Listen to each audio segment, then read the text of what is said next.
Assalamualaikum warahmatullahi wabarakatuh. Saya Fatma Eka Ramadhani dari Prodi Ilmu Sejarah, NIM 3111142004.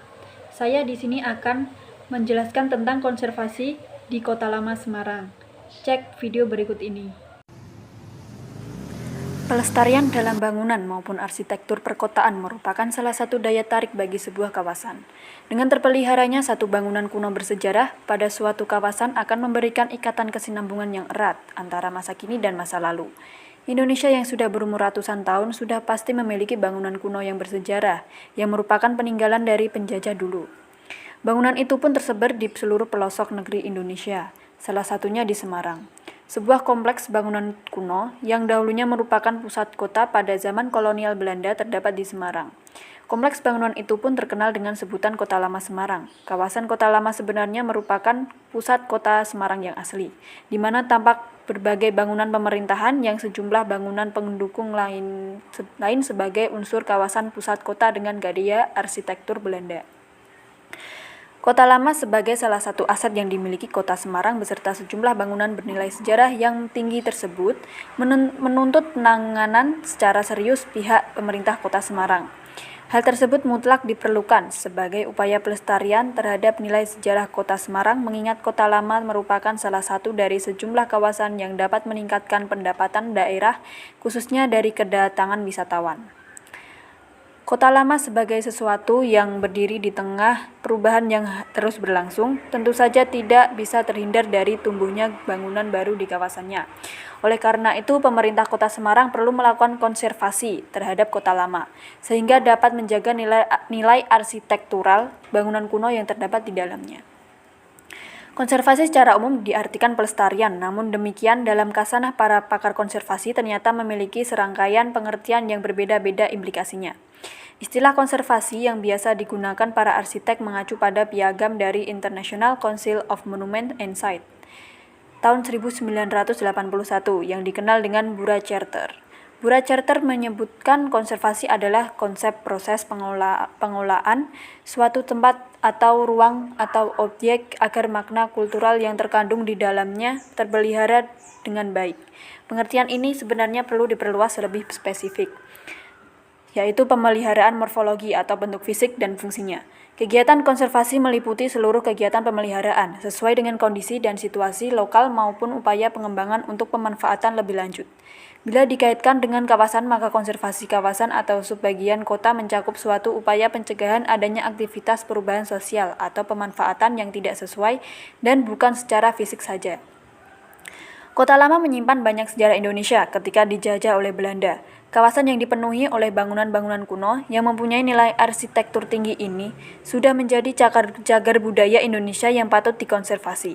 Berdasarkan Undang-Undang Nomor 5 Tahun 1992, dikemukakan yang dimaksud dengan benda cagar budaya adalah dalam bab 1 pasal 1, yaitu 1. Benda buatan manusia, bergerak atau tidak bergerak, yang berupa kesatuan atau kelompok, atau bagian-bagian atau sisa-sisanya yang berumur sekurang-kurangnya 50 tahun atau memiliki masa gaya yang khas dan mewakili masa gaya sekurang-kurangnya 50 tahun, serta dianggap mempunyai nilai penting bagi sejarah, ilmu pengetahuan, dan kebudayaan. 2. Benda alam, yang dianggap sebagai nilai penting bagi sejarah, ilmu pengetahuan, dan kebudayaan. Kawasan Kota Lama memiliki sekitar 50 bangunan kuno yang masih berdiri dengan kokoh dan mempunyai sejarah kolonialisme di Semarang yang patut dikonservasi. Beberapa di antaranya yaitu 1. Mercusuar. Bangunan ini dibangun pada tahun 1884. Pembangunan mercusuar ini berkaitan dengan pembangunan Kota Semarang sebagai kota pelabuhan oleh pemerintah kolonial untuk pengangkutan ekspor gula ke dunia. 2. Stasiun Tawang. Stasiun Tambak Sari ini di Jalan Pengapon dibangun oleh Netherlands Indisch Spoorwegmaatschappij Ridge. Diresmikan oleh Gubernur Jenderal Mr. Baron Sloot van de Waal.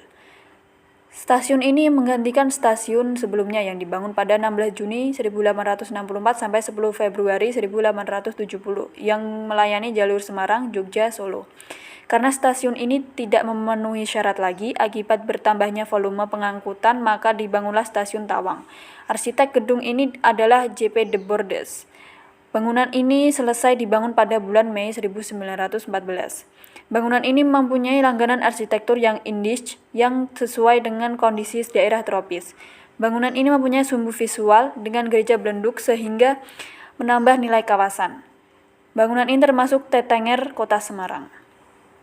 3. PT Maskom Grepi. Bangunan ini terletak di Jalan Merak 11-15. Gedung ini semula dimiliki oleh Het Noordin, yaitu surat kabar berbahasa Belanda. Gedung ini mempunyai nilai yang tinggi, merupakan cikal bakal dunia pers di Semarang. Saat ini bangunan ini dialih gunakan untuk PT Maskom Grepi yang merupakan perusahaan percetakan surat kabar di Suara Merdeka Group. 4. Gereja Belenduk, berusia lebih dari 200 tahun dan dijadikan tetenger atau landmark Kota Semarang. Terletak di Jalan Letjen Suprapto nomor 32, bangunan ini mulai berdiri pada tahun 1753, digunakan untuk gereja Netherlands Indisch Kerk.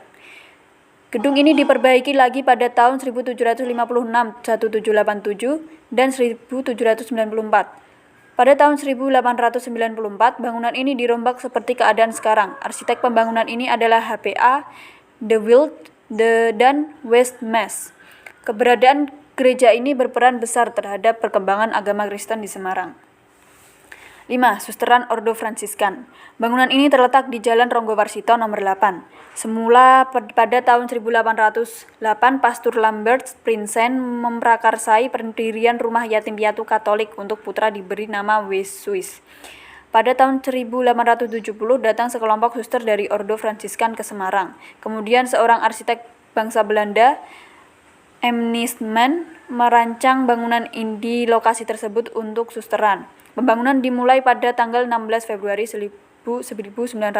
Komplek ini memanjang dari Jalan Raden Patah sampai Jalan Stasiun Tawang. Sebelum kemerdekaan, bangunan ini pernah digunakan untuk markas tentara Gurkha. 6. Kantor Telekomunikasi. Bangunan ini terletak di Jalan Letjen Suprapto nomor 7. Bangunan ini didirikan sekitar tahun 1907 bersamaan dengan kantor pos Semarang. Bangunan ini sampai sekarang masih digunakan untuk kantor Telkom.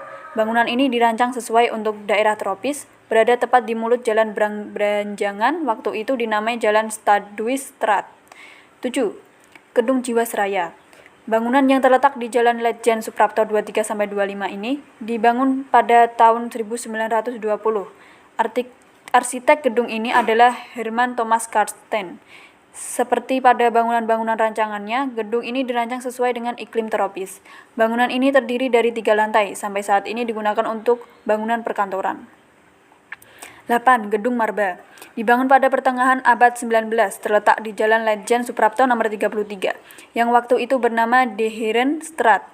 Merupakan bangunan 2 lantai dengan tebal dinding kurang lebih 20 cm. Pembangunan gedung ini diprakarsai oleh Martha Bajunet, seorang warga negara Yaman, merupakan seorang saudagar kaya pada zaman itu. Untuk mengenang jasanya, bangunan itu dinamai singkatan namanya Marba. Gedung ini awalnya digunakan sebagai kantor usaha pelayaran ekspedisi muatan kapal laut atau EMKL. Selain kantor tersebut digunakan pula untuk toko yang modern dan satu-satunya pada waktu itu, De Zijkel. Setelah pensiun, perusahaan pelayarannya dipegang oleh anaknya Marzuki Bawazir. Saat ini bangunan ini tidak ada aktivitasnya dan digunakan untuk gedung. 9. Gedung PT Sun Alliance. Bangunan ini berdiri sekitar tahun 1866.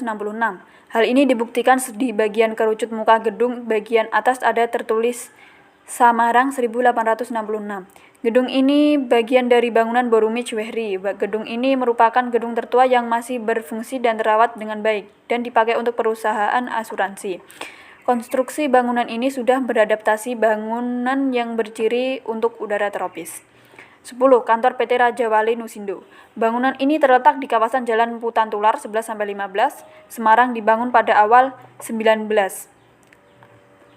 Semula bangunan ini digunakan untuk kolonial, kemudian beralih digunakan untuk kantor dagang Oi Tiong Ham Concern. Ia seorang keturunan Cina, orang terkaya di Semarang pada waktu itu. Pada waktu kemerdekaan, gedung ini diambil alih oleh pemerintah Republik Indonesia dan digunakan sebagai kantor panitia utang piutang negara atau PUPN. Setelah itu dialihkan fungsikan untuk PT Raja Wali Nusindo. Bangunan kuno di atas hanya sebagian kecil dari bangunan-bangunan kuno yang terdapat di kawasan Kota Lama yang patut dijaga, dipelihara, dan dilestarikan. Bangunan kuno tersebut merupakan aset budaya Indonesia yang tidak ternilai harganya, baik dari segi arsitekturnya maupun historisnya. Oleh karena itu, pemerintah Kota Semarang harus lebih aktif menjadikan kawasan Kota Lama sebagai wilayah konservasi di Semarang.